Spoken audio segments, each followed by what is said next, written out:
everybody. I'm Mike DeLisio. I'm Joey Evans. And I'm Camilla. And today we're going to be taking a look at The Hobbit, There and Back Again, a new roll and write style game from designer Reiner Knizia and publisher Office Dog. So I'm not the biggest Lord of the Rings fan. I like it, but I'm not like crazy with the lore. How about you, Joey and Camilla? I really like it, but it's definitely one of those IPs that I'm hesitant to ever tell people that I really like because, as Joey always says, that's the moment you find out you really don't like it as much as the rest of the world. So I really do tend to gravitate towards it, but I don't get lost in it necessarily. So it was exciting to me for sure. Yeah, I like it a lot. I mean, but again, I don't like go to War of the Ring and all that stuff. But I like, and I love roll and write. So when this was announced, I was really excited about this. All right, well, the reason why I asked is that the game is supposed to kind of follow the major story points of The Hobbit. So maybe you guys can talk to that more than I can, because I read the book when I was quite a bit older, or younger, excuse me. But regardless, Tom's going to show us how this game plays, and then we'll come back here and we'll let you know what we think.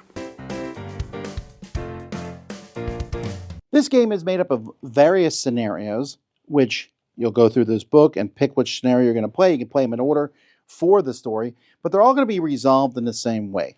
This is a game in which you're going to be rolling 5 dice and then drafting one of those dice and going around a table, and when there's no dice left, then you pick up the dice, roll them again, and keep going.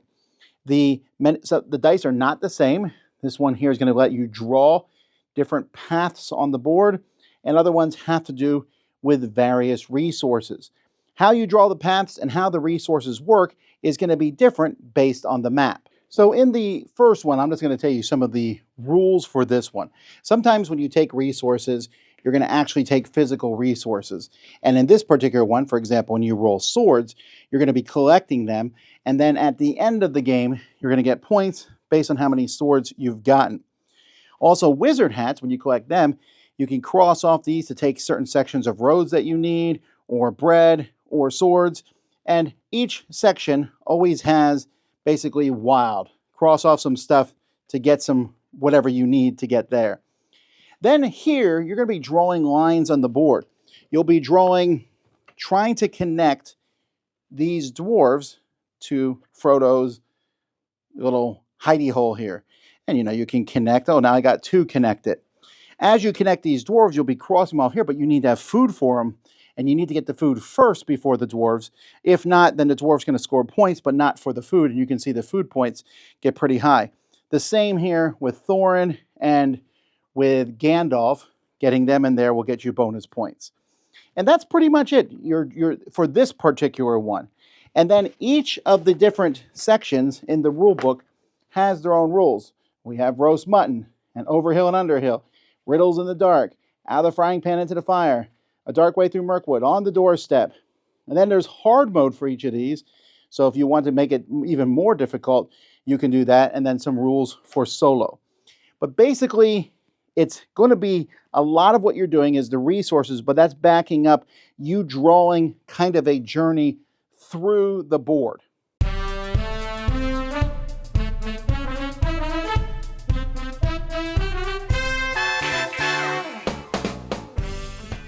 All right, so that should give you a general idea of what The Hobbit, There and Back Again is all about. It's as we mentioned, a roll and write style game where you're playing.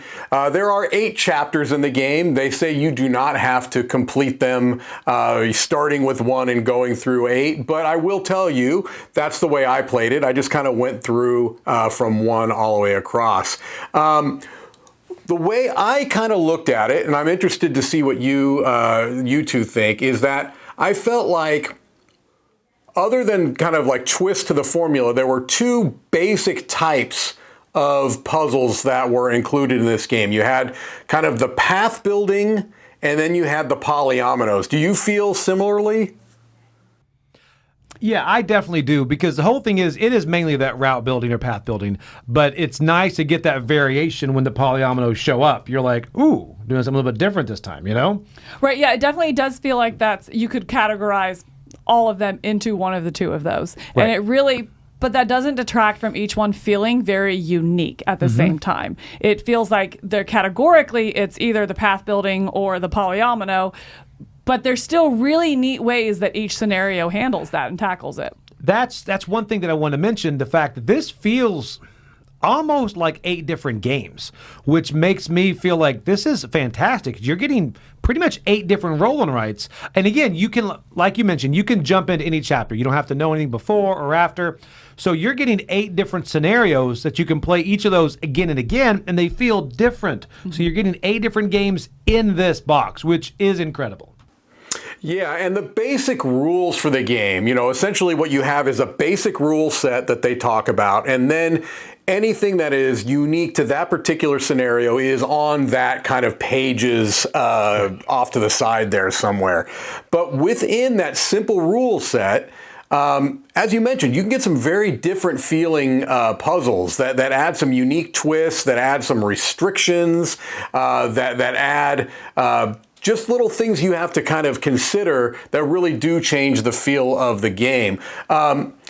Did you have any particular element of the game that you liked the best? I mean, for me, I think I liked the idea of progression through those particular maps where you had to kind of do something first before you can go into the next one, before you can go into the next one, before you can go into the next one.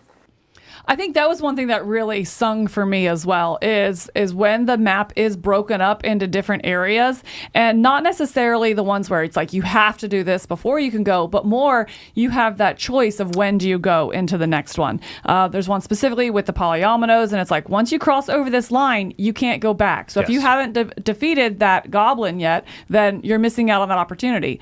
But ultimately, you are trying to get to the end first and collect as many points as you go. So I really liked that decision point, specifically the ones where it's like, once you cross this threshold, you can't go back. You're saying, I've gotten everything I can out of this one, and I'm leaving it behind now. I think that made for some really interesting kind of racing throughout it. And I think that's the one that really sung for me. I agree. That's the thing. I enjoy the race, but then you have sacrifices. You're like, I'm getting too far behind. I have to sacrifice this. I'm not going to get it. Yeah, I love those ones where you can't do everything.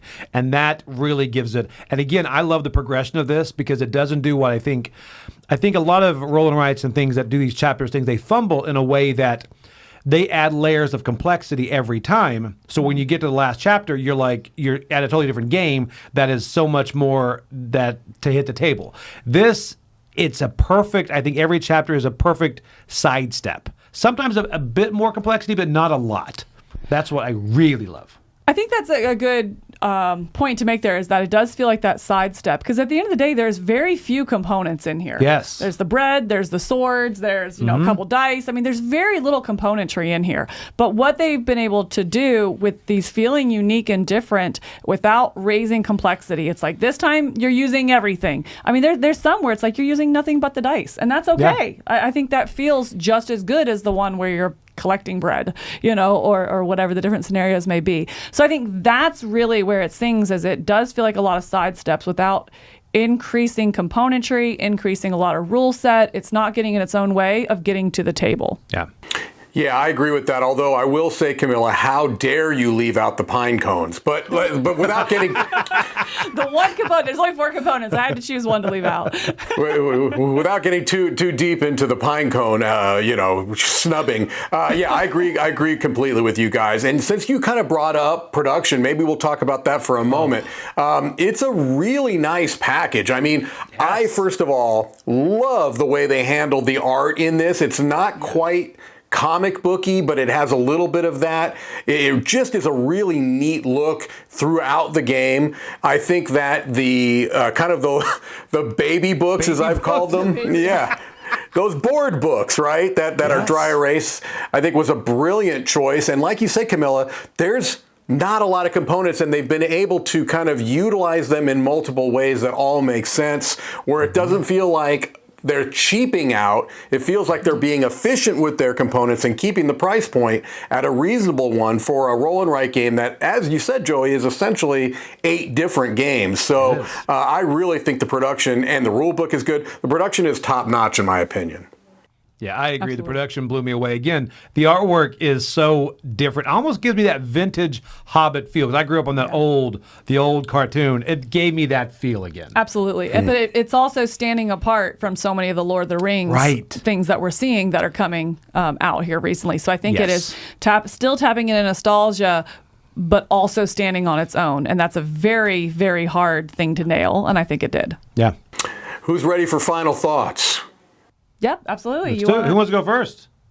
I'll jump in here. I'm going to come down at a 7.5 on this one. I really enjoy my time in this game, and I've very much enjoyed the progression. And it's one that you play that first one, and you're excited to see what's next. You're excited to see what's next. And to the point that after 8, I'm like, but I want 5 more. It can't be done yet. So I really enjoy it. What kind of brings it down for me is I do think that you're quickly going to outgrow a couple of the scenarios. They're just too simplistic almost.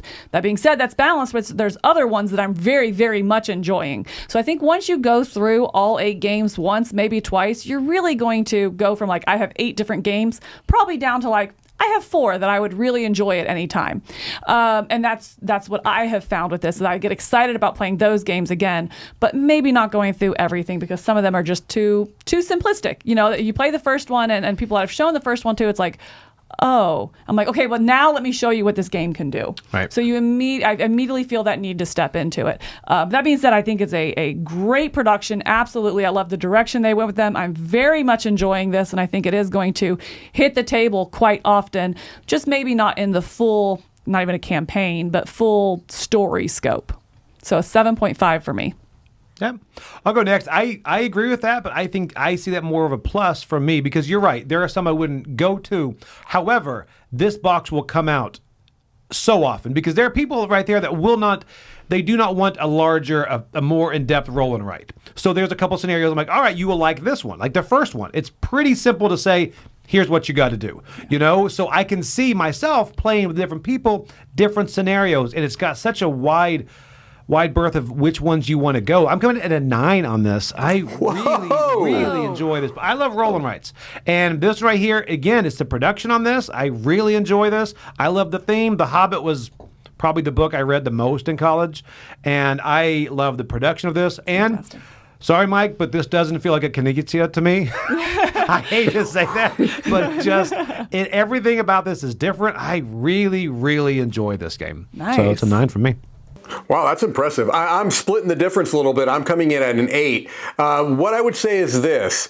I think the reason it dropped from an 8.5, which is right on the edge of, quite honestly, is that I don't think you're ever going to have a better experience than the first time you play through it. So I would say my first playthrough of the 8 chapters was an 8.5, but after coming back and revisiting some of them, it does lose a little bit of its luster because it has to be expected that sense of, discovery, thank you, is not going to be there the second, third, fourth time you play it. But it is a rock solid game in a genre that I really am kind of done with, roll and writes. This got me excited again.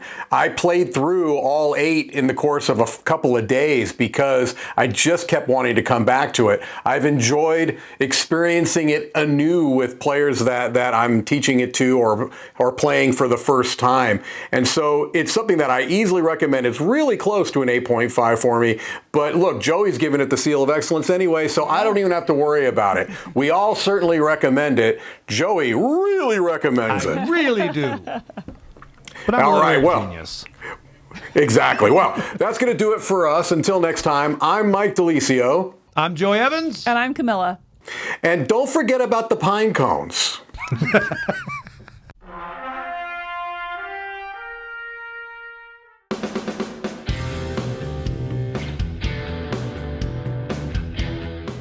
Hey everybody, thanks for watching this video. If you like this review or whatever you just watched, wasn't it amazing? Check out our channel, Dice Tower. We have all kinds of things. We review games, we do top 10s, we play games live. It's all about board games, but especially the people who play them. Check out Dice Tower YouTube channel.